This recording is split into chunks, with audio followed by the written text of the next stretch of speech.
From the standpoint of the commonly shared interests of all members of society, the quantity of money is irrelevant. Any quantity of money provides all the services that indirect exchange can possibly provide, both in the long run and in the short run. This fact is the unshakable starting point for any sound reflection on monetary matters. And it is the most important criterion when it comes to dealing with deflation. In light of the principle discovered by the classical economists, we can say that deflation is certainly not, what it is commonly alleged to be, a curse for all members of society. Deflation is a monetary phenomenon, and as such it does affect the distribution of wealth among the individuals and various strata of society, as well as the relative importance of the different branches of industry. But it does not affect the aggregate wealth of society.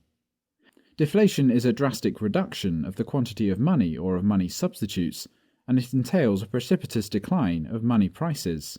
Such an event, be it ever so dramatic for a great number of individuals, is most certainly not a mortal threat for society as a whole.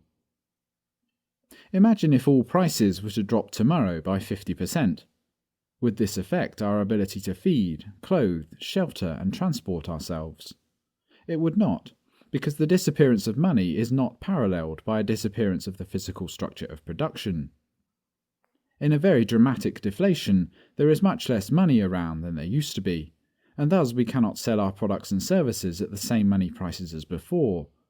But our tools, our machines, the streets, the cars and trucks, our crops and our food supplies, all this is still in place.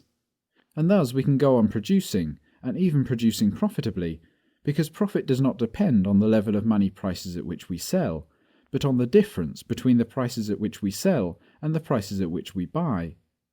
In a deflation, both sets of prices drop, and as a consequence for-profit production can go on.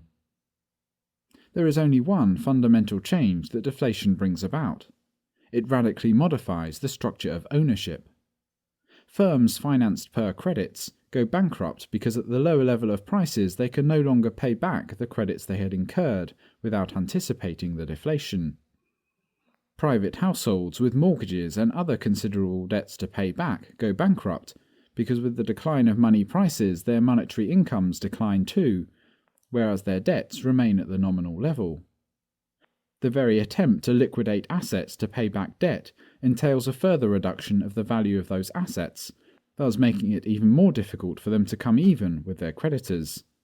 In the memorable words of Irving Fisher, the more the debtors pay, the more they owe. Yet from this correct observation, Fisher jumped to the fallacious statement that the liquidation defeats itself.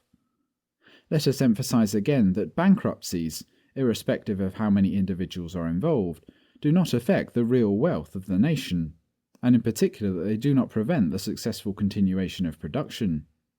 The point is that other people will run the firms and own the houses, people who at the time the deflation set in were out of debt and had cash in their hands to buy firms and real estate.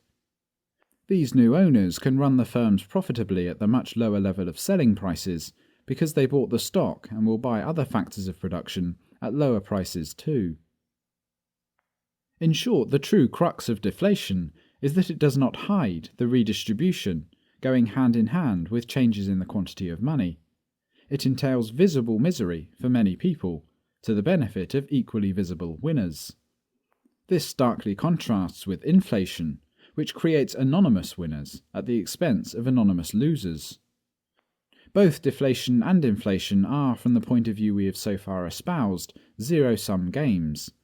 But inflation is a secret rip-off, and thus the perfect vehicle for the exploitation of a population through its false elites, whereas deflation means open redistribution through bankruptcy according to the law.